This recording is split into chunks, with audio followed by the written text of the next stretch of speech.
जय हिंद। स्वागत है आपका हमारे इस YouTube चैनल में। आज हम करने वाले हैं छत्तीसगढ़ लोक शिल्प कला के बारे में MCQ। इस वीडियो के बाद आपको लोक शिल्प के बारे में कहीं भी और कुछ पढ़ने की आवश्यकता नहीं होगी। हम यहाँ जितना यथासंभव हो सकेगा आपको डिटेल कराने की भी कोशिश करेंगे। ये छत्तीसगढ़ के सभी एग्जाम PSC हो या फिर वार्डन का हो या फिर अभी जो परिचारक का पद है, सभी के लिए काम आने वाला है। तो ये बने रही हमारे इस वीडियो के साथ। चलिए शुरू करते हैं आज का वीडियो। सबसे पहला प्रश्न है आज का, इस राज्य की निम्नलिखित में से कौन सी शिल्प भ्रष्ट मोम पद्धति अर्थात लुप्त मोम पद्धति के उपयोग से जानी जाती है। इस प्रश्न को देखिए कि कितनी बार पूछा गया है, 10 में, 16 में और 15 में, और न जाने इसको कितने बार शब्दों को चेंज करके पूछा गया होगा। तो इसका आंसर है हमारे पास घड़वा शिल्प कला। घड़वा शिल्प कला में क्या होता है, एक मूर्ति बनाने के लिए, है ना, एक मूर्ति बनाने के लिए एक सांचा होता है जिसको हम बोलते हैं ढांचा। उसमें पिघली हुई मोम या फिर पीतल या फिर अन्य कोई मेटल को गलाकर उसमें डाला जाता है। जैसे ही वो मेटल या फिर जो मोम है पूरा सूख जाने के बाद उस जो मिट्टी का जो बनाया जाता है, क्या चीज, मिट्टी का जो सांचा बनाया जाता है उसको तोड़कर बाहर किया जाता है। उसके बाद इसमें आपको शिल्प देखने को मिलता है या फिर कोई भी मूर्ति देखने को मिलती है। इसी को कहते हैं घड़वा शिल्प कला।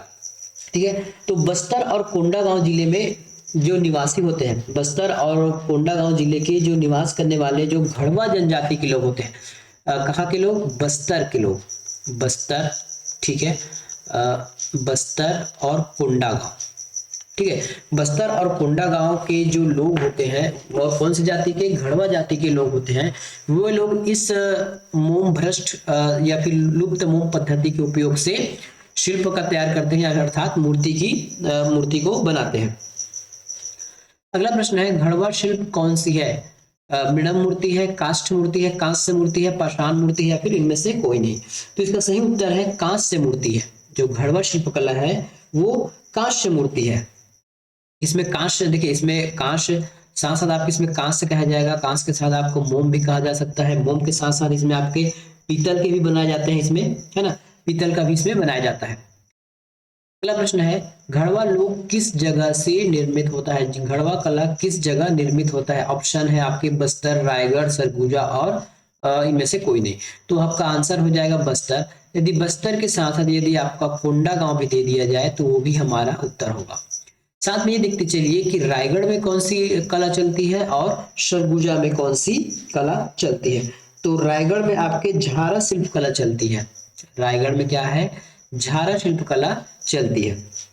आगे देखिए, इस राज्य के निम्नलिखित में से किस क्षेत्र में धातु कला के निर्माण की के लिए जनजाति द्वारा भ्रष्ट मोम पद्धति अपनाई जाती है।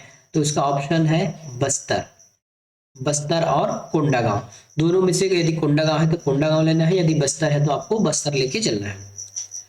कोंडागांव किसके लिए प्रसिद्ध है, तो ये हमारे घड़वा लोक शिल्प कला के लिए प्रसिद्ध है। जो कोंडागांव है वो घड़वा लोक कला के लिए प्रसिद्ध है। घड़वा शिल्प बनाया जाता है पीतल से, कांसा से, रांगा से या फिर लोहा से। ठीक है। तो जो आपके घड़वा शिल्प कला है आपके पीतल से बनाया जा सकता है, कांसा से बनाया जा सकता है और रांगा से भी बनाया जा सकता है, लोहा से इसको नहीं बनाया जा सकता। दूसरी बात, इसमें आपको इसमें बोलते हैं मोम शिल्प कला भी कहा जाता है इसको। बस्तर में परंपरागत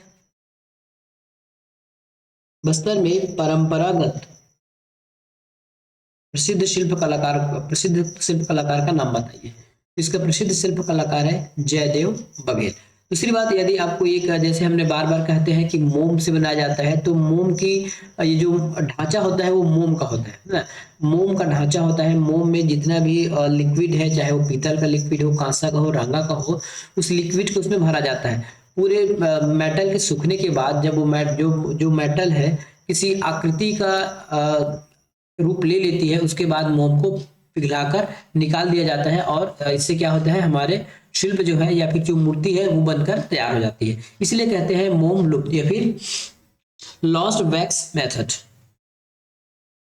जयदेव बघेल किस कार्य क्षेत्र से संबंधित थे, तो जयदेव बघेल हमारे संगीत से बिल्कुल नहीं, साहित्य नहीं, और ये शिल्प किसे, घड़वा लोक कला से। घड़वा शिल्पकार कौन थे? जयदेव बघेल। देखिए एक ही प्रश्न को कितने बार घुमा घुमा कर पूछा जा रहा था। ये झाड़ूराम मेघवाल आपके पंडवानी वाले हैं। ठीक है। बेल धातु से निर्मित वस्तु को आमतौर पर खालिस्तान वस्तु कहते हैं, तो इसको कहते हैं ढोकरा। ठीक है, इसको कहते हैं ढोकरा शिल्प। बेल मेटल कलाकृति मुख्य रूप से धातु से बनी होती है। एल्युमिनियम एवं लोहा, लोहा और चांदी, कांसा और पीतल, एल्युमिनियम और स्वर्ण।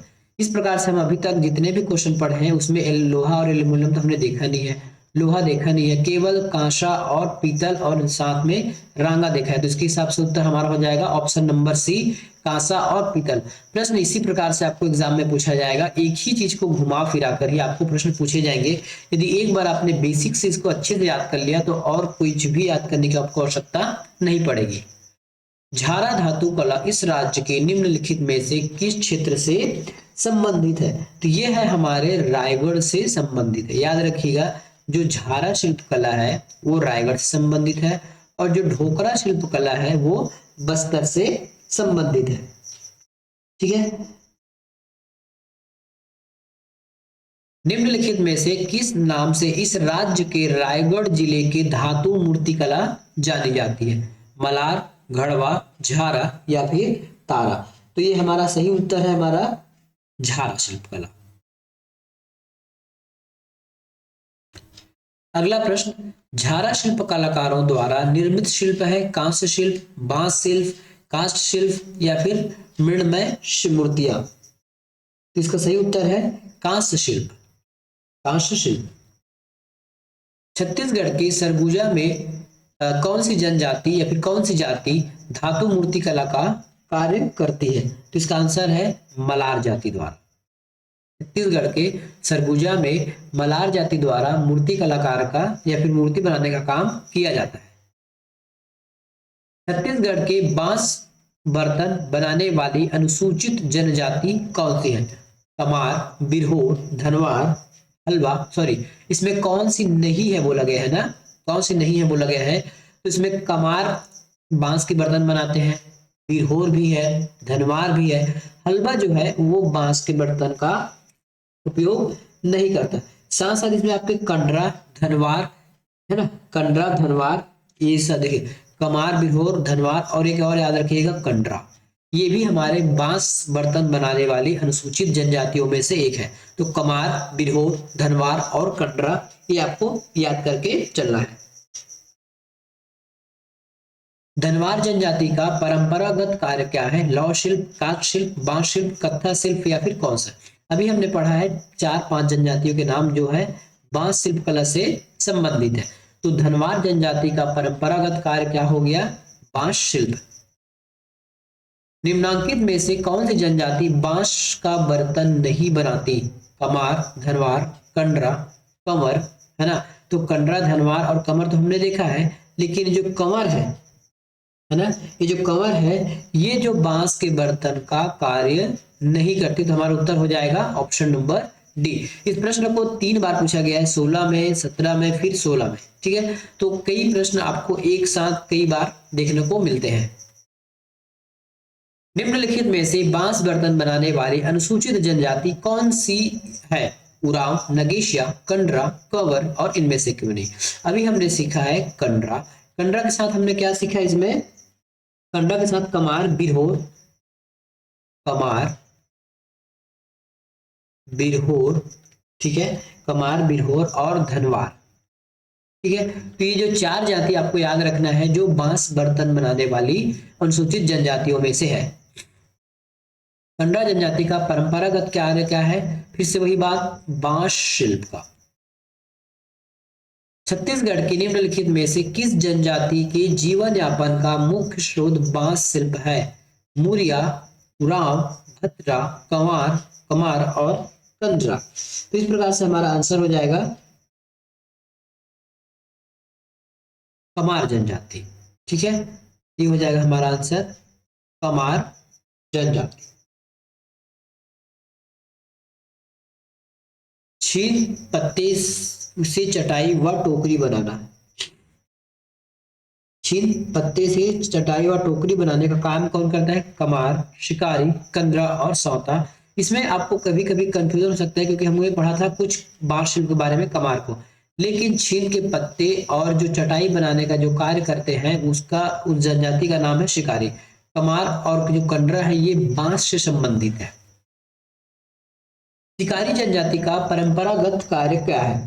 शिकारी जनजाति का परंपरागत कार्य है चटाई और झाड़ू का निर्माण करना।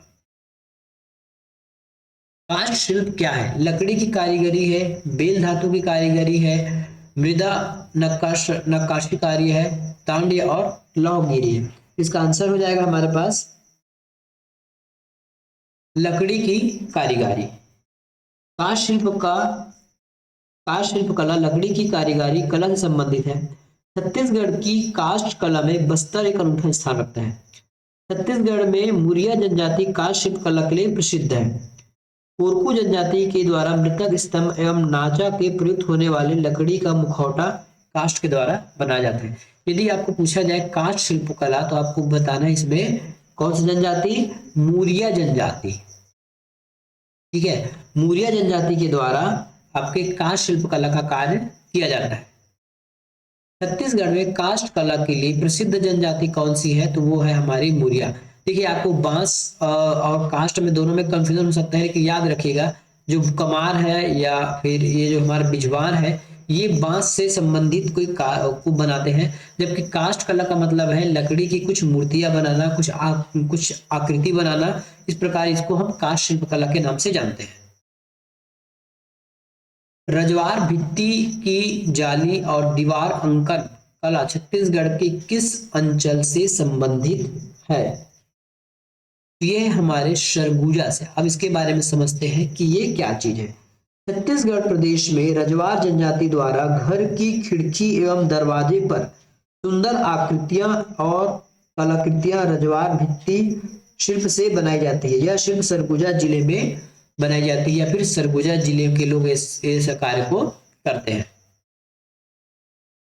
छत्तीसगढ़ में शिल्प कला शैल वर्क का स्थानीय नाम क्या है? गोदना, कौड़ी शिल्प, बांस शिल्प और तुम्बा। इसका सही आंसर है कौड़ी शिल्प, है ना। कौड़ी मतलब जो शिल्प होते हैं उसको हम कौड़ी के नाम से जानते हैं, तो ये उसको बोलते हैं कौड़ी शिल्प कला। छत्तीसगढ़ में हस्तशिल्प और कला से संबंधित कार्यों में बारी जाति का हस्तशिल्प का कार्य कौन सा है? ठीक है, तो इसका सही आंसर है दोना पत्तल निर्माण कार्य।